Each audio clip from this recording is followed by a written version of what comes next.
Alrighty, welcome everyone. On behalf of Campus to Canton and Mike and myself, we're really proud to announce that we are officially going to Mobile for the Senior Bowl this year, 2024. We're really excited about this. Mike, what are you most excited about to experience in Mobile this year?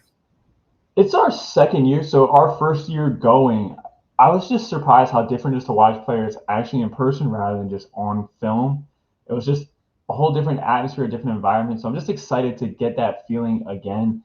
And I do really do like talking to these players, like getting their background stuff. So probably pretty excited about talking to the players here. Not really something to do like every single day of the week. So Yeah, a couple things. Last year it was really fun to interview some of the players. I think it's really cool to see their like personalities. We love talking to Steve Avila. He's just a fun yeah, guy to be around, and we like talking to Michael Wilson, who made somewhat of an impact with the Cardinals this year. Just a really like heady dude. Maybe it's a little thing, but I'm really excited, to get some Southern food. We don't have Cookout up here in Maryland, and so excited to hit that's up not Cookout at least that's one. not Southern food, dude. You can't call that Southern food. You can upset a whole, not even like a fan base, a whole region. Yeah, I used to live in Tallahassee, so there are some creature comforts from grad school that I miss. But I'm excited to see the people again as well, not only the players. We saw, we didn't get to talk to, but we saw, Coach Loxley last year from Maryland, my alma mater. And we also had a quick chat with Dane Brugler from The Athletic Yeah. as well. And we met characters such as Brett, who we met at the airport. And so just excited to talk to people again, and Dan as well. And so being able to interact with people in the industry, I'm really excited about that as well. And, obviously we love the football. But just the human aspect is something I think people forget when they Yes, turn on yes. the game. So really excited for that. Yeah. So what kind of content can you expect from us from Mobile? Obviously, we're gonna have uh, you know practice recaps every single day after practice, Tuesday, Wednesday, Thursday. You can expect us. I believe we said we're going live at 7 Eastern. Is that right? It was six Um, Eastern, seven our time there. I think that's what it was no, last well, year. they're in No, no, Central no. Time, so it's the other Correct. way. My bad. Yeah, hey, they're the brains of the operation for that reason. Yeah, so we'll be there 7 Eastern live. You tell us who you want to see reports on, and who you want to hear about, and any questions you might have that we could answer from practice. We'll also have some player interviews. We had some audio issues last year, but hopefully those are fixed this year. Um, we made some hardware upgrades from last year for sure, and so we'll see Mhm. if that works this time.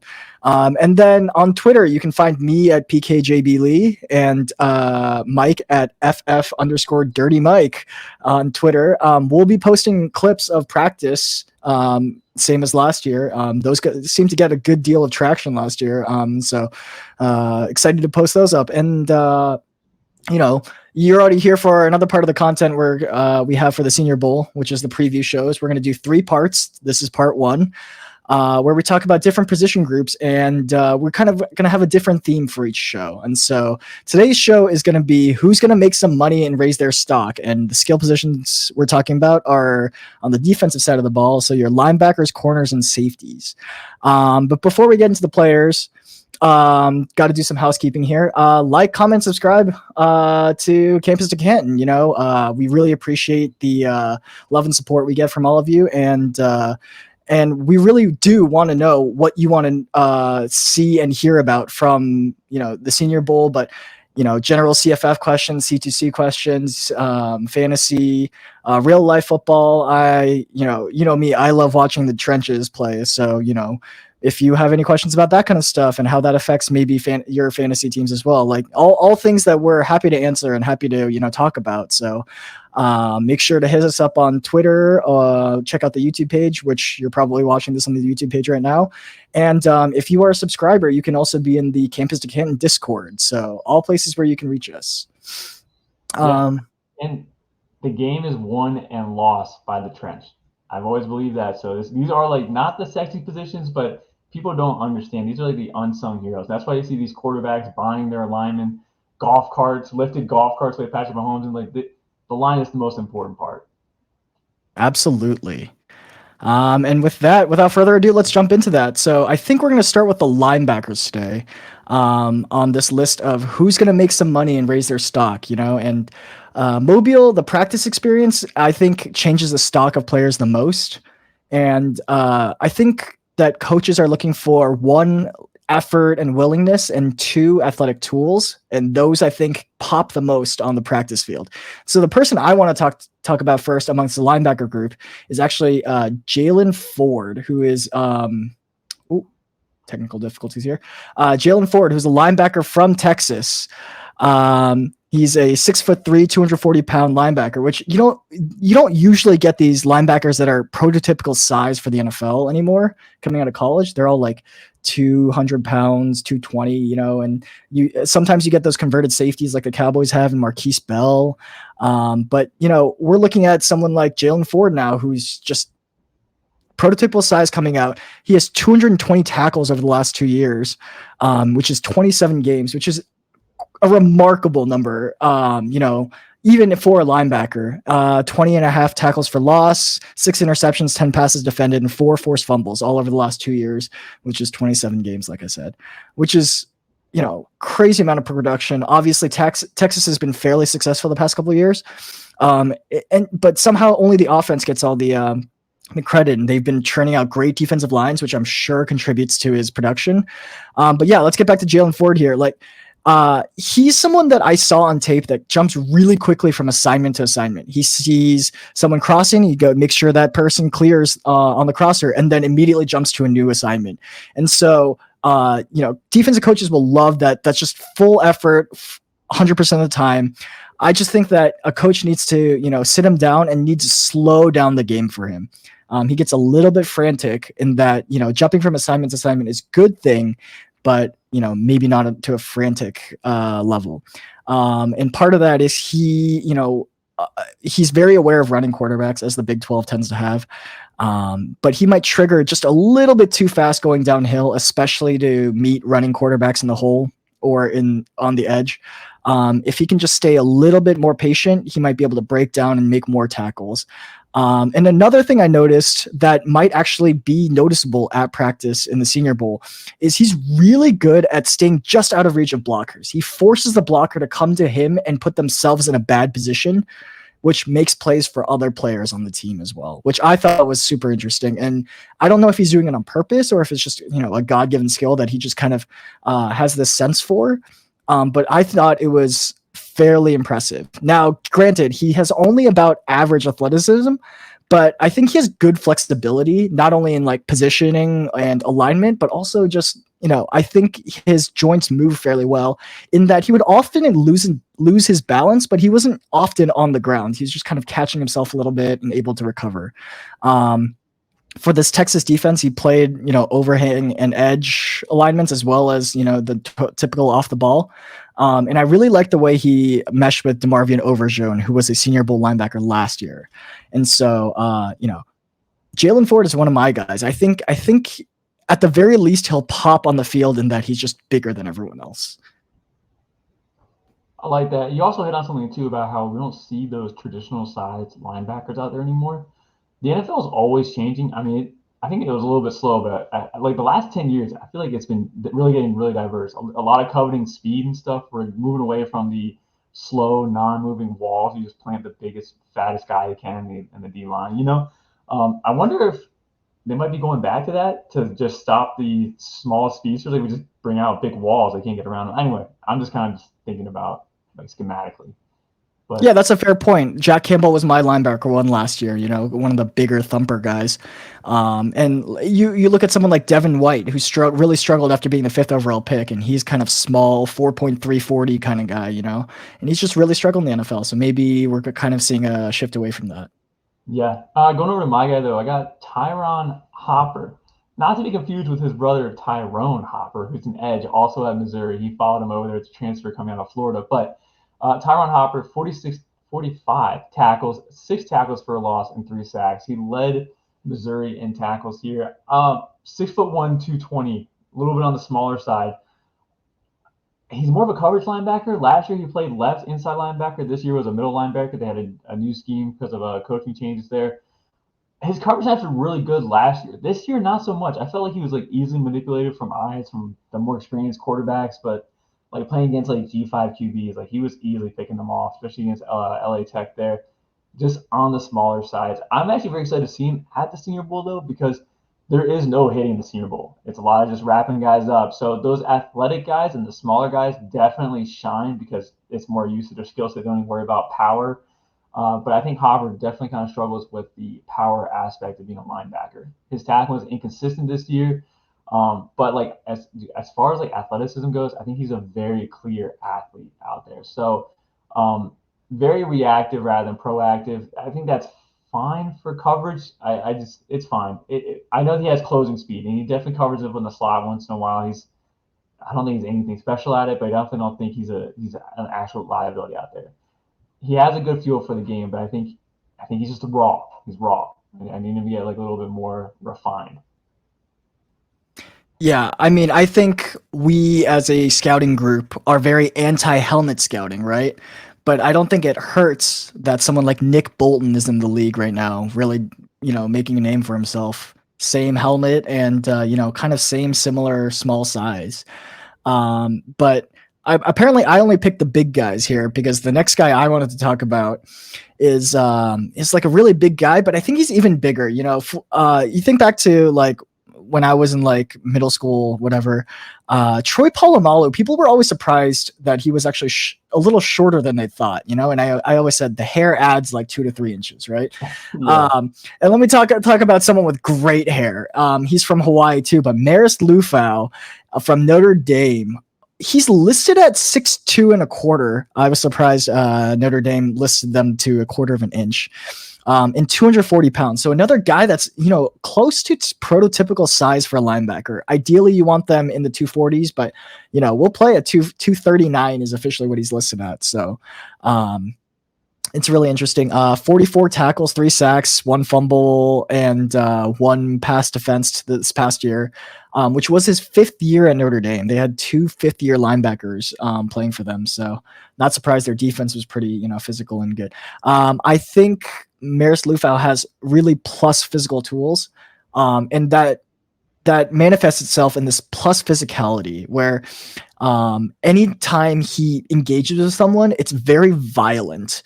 Not necessarily in that he pushes people and they move backwards, but there's a clear impact when he makes contact with a lineman that really helps with his block shed. I think it's just really violent hands and like heavy hands. When we talk about tackles, I think we talk a little about the like heavy punches, and I think that's Maris Lufau to a T. I do think he gets a little bit lost on the field once his first assignment disappears, whether it's a crosser, and once the crosser is out of his range, he goes, okay, now what? And just kind of looks around, not really sure what to do. But like I said, he has good block shed because of his violent hands, although I think he sheds a second too late. Like he waits to see the play, I think, before he actually decides to shed the block, which the best linebackers do those simultaneously where they search where to go as they're shedding the block, I think. And so, that often is caused by him finding his run fit just a second too early. Sometimes you want to let the blocks develop so you can fit into the hole that is created by that blocking. And sometimes he just runs into the lineman before they're ready to block, which can be disruptive, but doesn't necessarily put him in the best place to make a play. Now, however, we're talking about, the Senior Bowl and practices here where no one's going to the ground, which definitely covers his, tackling issues. He was recovering from a severe ankle injury earlier in his career at one point. So that might have something to do with his apprehension of really diving into piles. But this is someone that looks very comfortable in space, which is great for the coaches at Mobile. He looks really comfortable in the flat curl area, a little bit more than the typical, behind the line, off the ball line of scrimmage area. I think it's possible that he might just be moved to like an outside linebacker in an odd front at the next level, which is kind of a disappearing role, right? But something like a jack role, or like something like, Bruce Irvin used to drop into coverage from time to time for Seattle or Oakland at the time. I think there's some of that in him where he might be a plus coverage guy for someone who rushes the passer more, because I think his physicality might be good for rushing the passer when he's so apprehensive to be in the middle of the scrum that's required of someone who's above the guard, in the middle of the field instead. Just pure chaos and violence, dude. I love it. Yeah, absolutely. Heat-seeking missile, but maybe the seeking part is the tough part there. You ready to move on to the cornerbacks? Yeah, I'll start with the corners as well. I could not, in good conscience, get through the section without talking about Kalen King, the cornerback from Penn State. I was surprised, frankly, that he even committed to the Senior Bowl. He seemed one of those guys that was just going to take the Senior Bowl off and rest on his draft stock. Because the fact of the matter is, I believe I've seen enough first round grades on him from other scouting members of the community that I'm like, normally most first rounders aren't people who are already first rounders, don't come to the Senior Bowl to raise their stock even more. So I really respect that drive. They don't want to get hurt. They don't want to risk their capital. So this is interesting, Barnabas. I'm actually pretty interested in your analysis here on why he would be going to the Senior Bowl. Yeah, I mean, I think he's a candidate for one of those people that just kind of weighs in and then, practices maybe one day and then leaves. Yeah. Who was that tackle from Ohio State last year that didn't even bother? Dewan Jones. I think he even practiced for like half a day and he just sat out. And then yeah, he was called it a day. His agent was like, "Yep, that's what we came to do. Spick span, let's get out of here." Half of the media went to go interview him first, and we just got our free pick pretty much that day. Oh yeah, it was a great time. That first day, we really had our pick because everyone went for the the big names, and we were happy to interview anyone we could, and those were more interesting, arguably in some ways. So, but yeah, Kalen King, 3 years at Penn State. He's they changed the rules this year so that juniors could go to the All-Star games, and Kalen King immediately took advantage of that. He's just an aggressive guy. He's only 5'11", 190, so he's probably on the smaller side. Some people might just look at those measurables and think, okay, he's a slot receiver or slot corner, excuse me. The name of his game is just aggression. He's just aggressive. He'll jam you at the line of scrimmage. He'll wrestle you at the stem. Just completely is always going to have his hands on you, and he just plays really big compared to being a guy that's 5'11". And we measure corners as being big based on their wingspan, right? Deron Bland, for example, of the Cowboys. Sorry, I'm a Cowboys fan, as you can tell. Deron Bland is 6'1", but he was known as a tall corner coming out because he had a pretty long wingspan, and guess what? That translated right away to interceptions, right? Set the record this year for most pick sixes in a season. So, Kalen King, I don't think is that though. He's just a thicker guy, kind of like a Deebo Samuel type build, if you know what I mean. And so I don't think he'll necessarily win the weigh-in, which is why I was a little bit confused that he was coming to the Senior Bowl. But I will pay close attention to what his measurements come in, because if that wingspan is longer than we expect, then that's a win for him. My only concern is he's a little bit of an all-rounder in that he's really good at everything, but he's not great at any single one thing, right? And that was really demonstrated by his game against Ohio State, where he just got eaten alive by Marvin Harrison Jr. It was just like one super long play, and then another catch and a missed tackle here. And it was just, Ohio State was almost targeting him at this point, even though he's, the best corner on that field. And so I'm a little bit concerned that he doesn't have that one single trait to fall on. He doesn't have elite speed. Thinking something like Denzel Ward for Cleveland a few cycles back. He's not big enough to really be that jamming guy. Someone like Cam Hart, who's also going to be at the Senior Bowl, he's 6'2" and has that length. Kalen King doesn't really have that either. So he doesn't really have that one trait to fall back on. But, he's an aggressive guy that's really just going to, impress scouts and coaches just by sheer effort and aggression alone, which, plays, especially in situations like this where the apprehensive are pretty apparent, right? That's something we noted about DeMarvion Overshown last year, where he seemed apprehensive to hit people, even though it's just like, pop and release type thing. And I think Kalen King will not make that same mistake. He'll definitely be making some noise out there on the field, quite literally.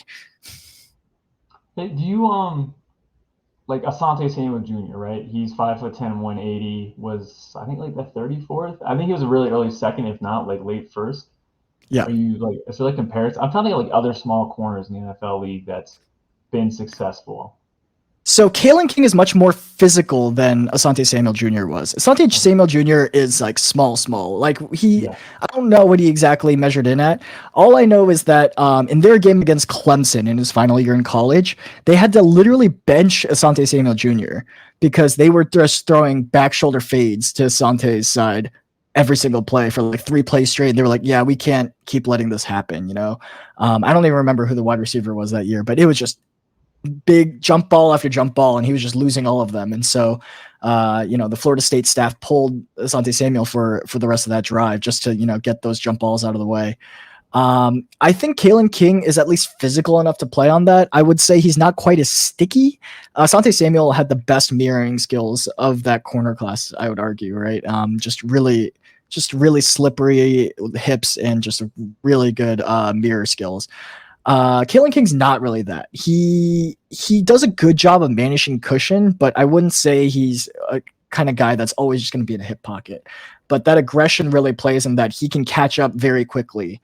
Sometimes with a little bit of hands there, but he'll get there. It's just not quite the same profile, I would argue.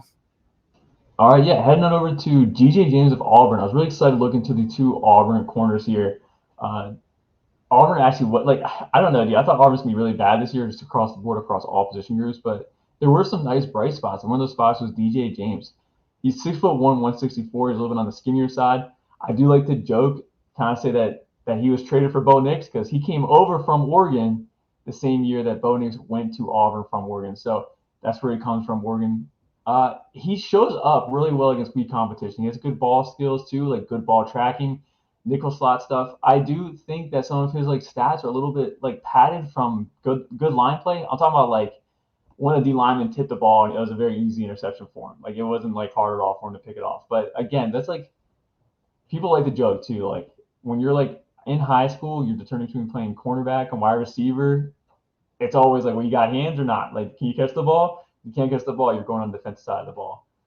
So DJ James has some really good ball skills, good tracking there. A little bit skinnier. I think he's a fluid athlete. The worry, even at the Power Five level, is his just his physical play. He was easily bullied by the like upper level receivers I got to watch him against. So that's a little bit of a worrisome. So that's why I think I'm going to stick him in the slot where he doesn't worry about the boundary receivers as much, and that's where it's going to be the next level here. It's kind of a niche. I don't want to say niche, but like, I don't know about too many nickel corners coming out this year that are that high of a level. But his athleticism should show up at the Senior Bowl here, and we will be able to see him play 1v1s against the Senior Bowl guys. And it's not like a physically imposing Senior Bowl class. This is a physically opposing draft class, but the guys going to the Senior Bowl, the only like guy that's here that's really tall and big is Devontae Walker, Xavier Legette. Like besides that, everyone is pretty standard size. Oh, Johnny Wilson, who's 6'5". I mean, go with anyone going against Johnny Wilson. You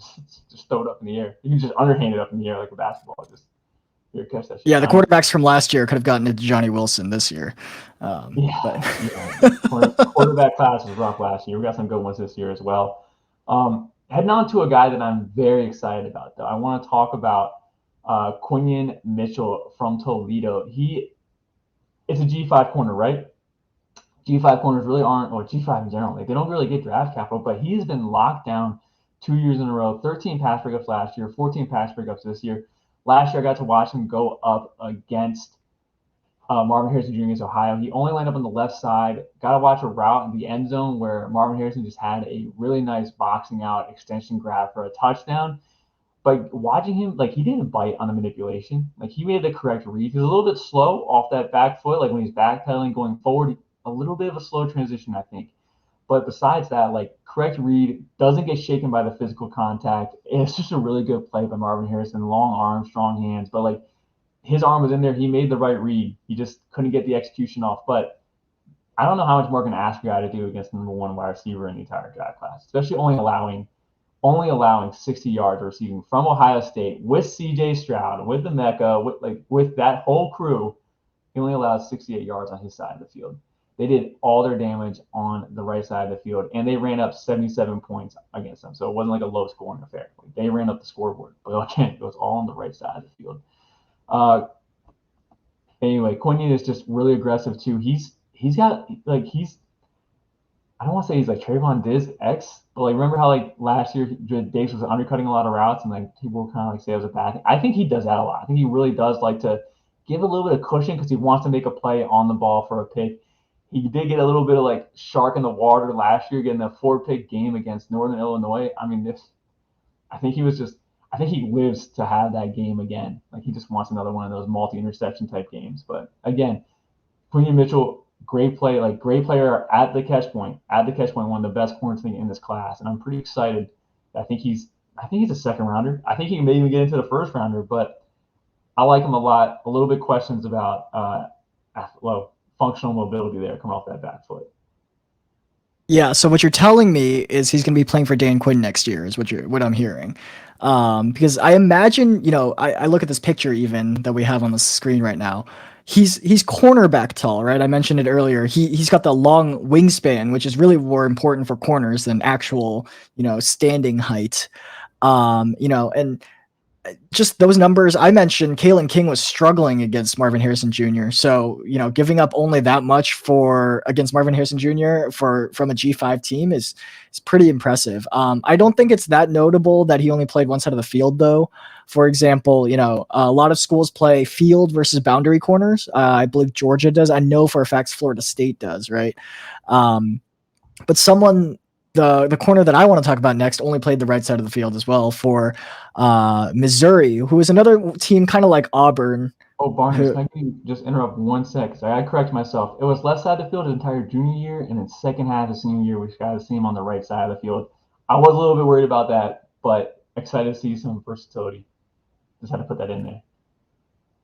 Yeah, I mean, for sure.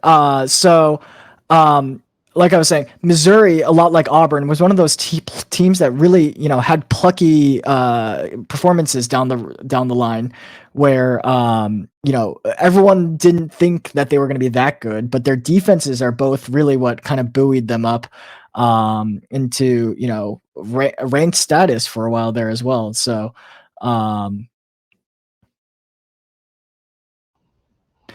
So yeah, I wanted to talk about Ennis Rakestraw.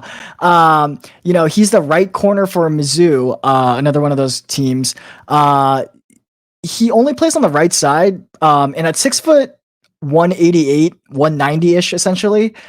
He's actually pretty decent size for a corner, as opposed to his other running mate from the left side of the field, Chris Abrams-Drain, who's also going to be at the Senior Bowl. His running mate is a converted wide receiver. Ennis Rakestraw, though, was a 3-star corner. He played 4 years at Mizzou, even getting some snaps as a freshman. And so I'm really interested. I think just like Quinion Mitchell, I think he's corner tall. So I really want to see his wingspan measurement. But he's someone that I think really has a natural feel for the game. You see him play. He doesn't necessarily always make the highest awareness plays or whatever, but he just kind of looks like he knows what he's doing, whether or not he actually does. My one knock on him is actually that he can only focus on one thing. It's whether it's the man or the zone or whatever, or just the ball in the air. He only does one thing at a time. Granted, he can do that one thing really well. He has good ball skills when he's focusing on the ball, but he can't cover and look at the ball at the same time. It's a real issue. And so I really wish that he could kind of connect his eyes to his hands without looking at his hands.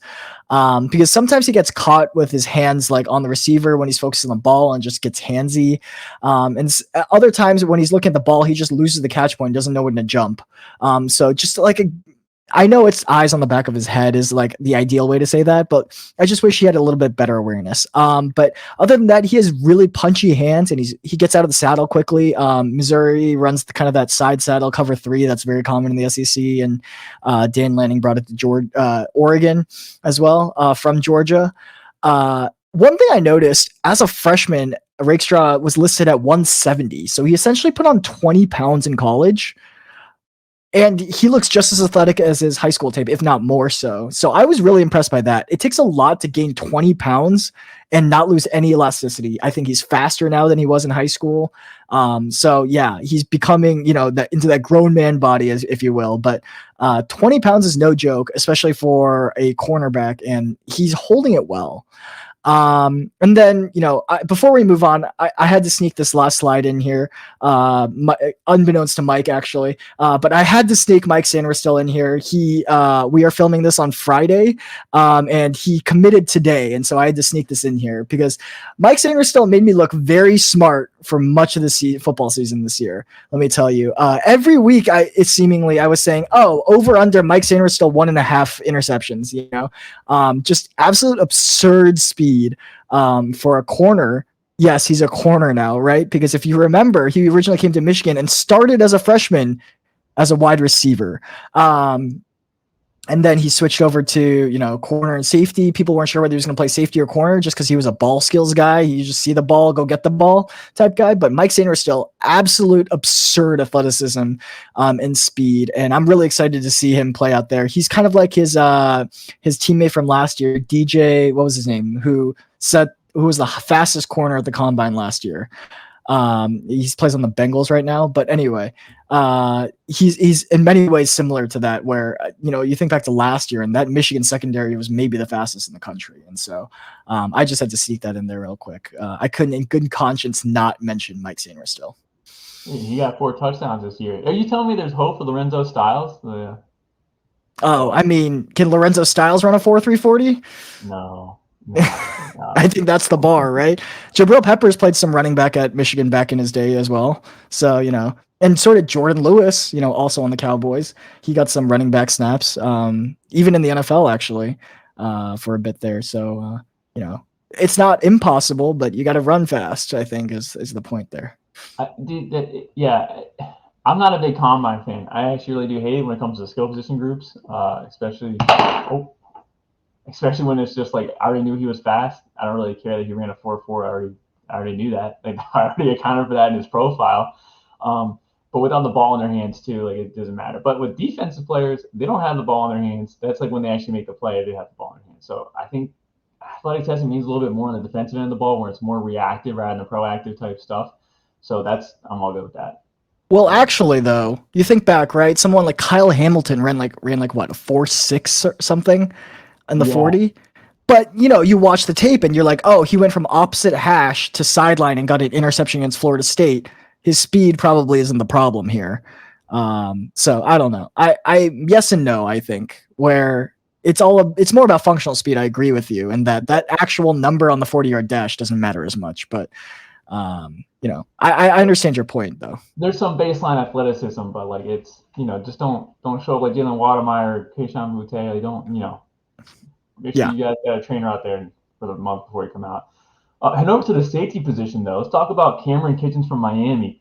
6 foot, 205, got that nice stout build.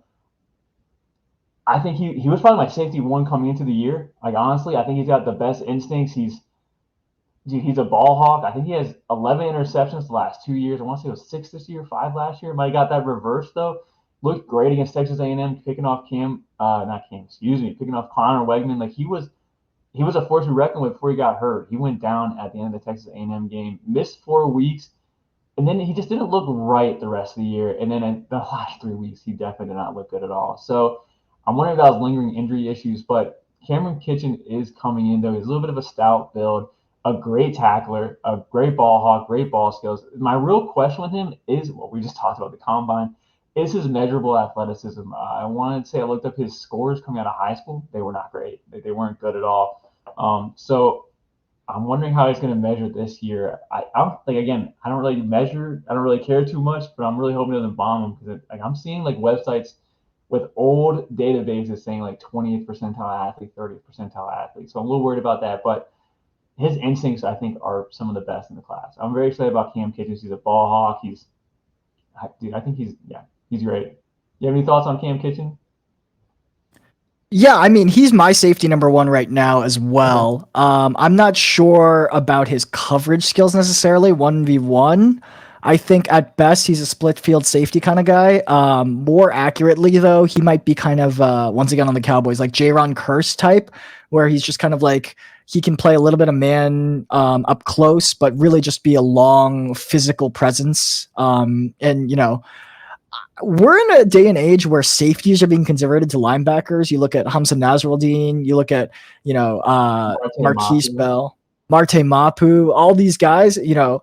And so I wouldn't be surprised if he's just a box defender and they kind of decide what designation he gets later down the line. But you're about to talk about another guy that's kind of a hybrid player too there, right? Yeah, I actually do think he's going to be a box defender here. James Williams from also Miami, a safety linebacker hybrid here. He's 6'5", 215. I think he's like the ultimate coverage linebacker. I really do believe that. So him and Cam Kid formed this deadly duo, and I'm pretty excited about him. These versatility players are kind of, I don't want to say like making a name for themselves, but I think they intrigue the defensive mind, so they can give offenses multiple looks and have guys that have diverse skill sets, like guys like James Williams that can do it at a high level on both ends, not just like, oh well, he can do it. I'm saying he can do it at a high level on both ends. I'm excited about that. Yeah, for sure. I mean, I think it's really important in that tackling rate is so important, where it shows up in both defensive pass success rate and rush success rate, which is basically the metric by which we measure successful defenses in today, right? Or even offenses too, pass and rush success rate. And the biggest thing that affected there is teams that are good at tackling have good numbers on both sides of that. And so, yeah, I mean, I have another tackler that's coming up. I had to choose one from my alma mater. You know, I had to pull one in there. And it's my boy, Bo Braid. 4-year guy from River Hill High School down over in Clarksville. He's kind of been a leader of this Maryland defense for the past 2 years. He was the team elected captain. And so, you know, I think that speaks volumes. And this is a thicker guy too. He's 6'1", 210. So he's not really looking like a linebacker like maybe James Williams is, but he's a thicker guy, you know. 75 tackles this year, but if you combine the past 2 years, 60 tackles, for Bo Braid. Including this season, he had 1 forced fumble, 1 interception, and 6 passes defended. You know, Braid is like really a high IQ guy. If you notice his tape, you turn on, that was the first thing I noticed in the Ohio State tape. Michigan tape, where you turn that on and he's already from play 1 telling where his teammates to line up and giving signs and alignment instructions just all over the field there. I think, you know, that shows team leader and just the awareness in being able to make those adjustments. He's a fairly consistent tackler. He really just sticks his nose into every crowd there is. It doesn't even matter. He's just flying into there hoping to clean up the play. And he really, if he can square up a running back, he's stopping that momentum just straight up. That's the problem though. He doesn't always square it up because he's coming from so far away. And part of that, I think, has to do with the fact that he doesn't have amazing acceleration or even long speed, honestly. I think he has sufficient long speed, but his acceleration isn't good enough that he's kind of coming in with, like, if he was faster, he's hitting the right angles, but I think he's just slow, so he's hitting the back hip of runners when he should be hitting the front hip, you know? But all that being said, he's a clutch playmaker. He would always come up with, you know, the pick or the tackle or the pass defended right at the clutch moment. Anytime Maryland needed it, from the beginning to the end of the game, you know, first quarter through the fourth quarter, he was always, you know, out there. He keeps his head on a swivel, picks up receivers. You know, I didn't have that high of a grade on him. I thought, you know, maybe late day 2, early day 3. I've seen even early round 2 predictions for Bo Braid. I was surprised. I think he's a little bit slow for that.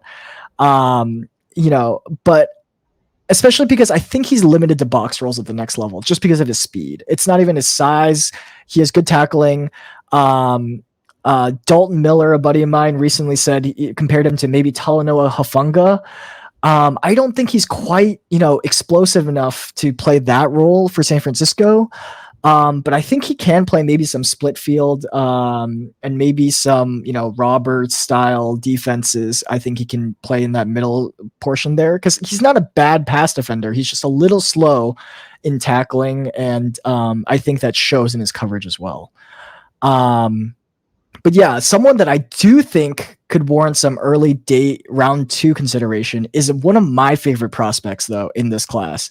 It's Keaton Oladapo from Oregon State, listed at 6'1", 217, which is just 4 inches shorter, but the same weight as James Williams, I believe, is what you said, right?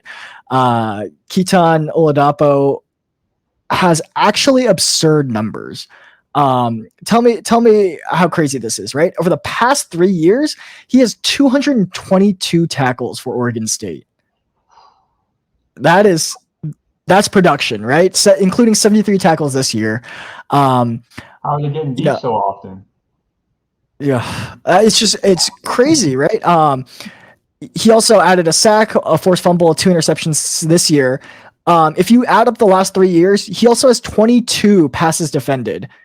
He only played, I should preface this by he had 3 years to ramp up to that because he played 6 years at Oregon State.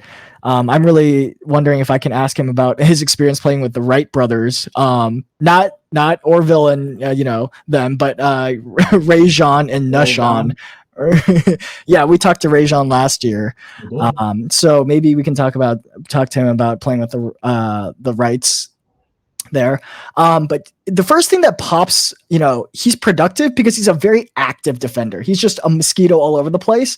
He gets himself involved in every single play, both in coverage and against the run. Someone catches the ball, he's flying to the ball. It doesn't matter if it's all the way across the field. He's just going.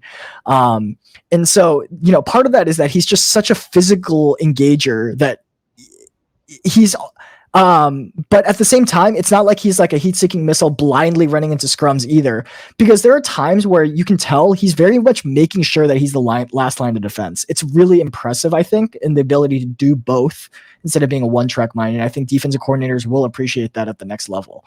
I'm interested to see his weight. He's listed at 217 by the school, so his weigh-in will be interesting. I think he is, corner tall, I said, but like really defensive back tall, right? Because you can tell even from that picture, he has long arms, right? Those are pretty long arms, which really helps in pass coverage. The only thing I noticed is that he leans on receivers a little bit when he covers them. There was one play where he was covering Terrence Ferguson, and Terrence Ferguson just cuts in on him, and Keaton had outside leverage on him and just like completely lost him because he just lost his balance from there. So he needs to do a little bit better about keeping his own base when he's in coverage, man-to-man coverage. But all things considered, he's a solid tackler with plus athleticism. I hope that he is more confident in hitting, receivers and running backs in the middle of their body. He kind of has this tendency to at times slide down to their ankles. But for better or worse, he is a decisive player, including on the blitz, right? There are times where I've seen him run all the way around the edge to go to a quarterback rolling the opposite direction. It's just, and he's fast enough to do it. But that's not necessarily the most efficient way. I think if someone can harness it, harness his acceleration, because especially I think he kind of only has about average long speed. And so all things considered, I think defensive coordinators will love to utilize this guy just because he's so active and willing. It's just about harnessing and optimizing his routes or his pathing, I should say. You mentioned draft capital with Bo Braid here. We've mentioned draft capital throughout, though. But for safeties, do you feel like that's a devalued position? Because I don't feel like I see too many safeties get taken too early anymore. Yeah, that's a good question, right? A good example is Brian. I'm forgetting his last. Brian Battle, was it? Jordan Battle. No, not Jordan Battle. Brian. He plays for the Lions. Was at Alabama. Name is escaping me. While you look it up, but he was drafted early in the second round. Brian Branch, that's great.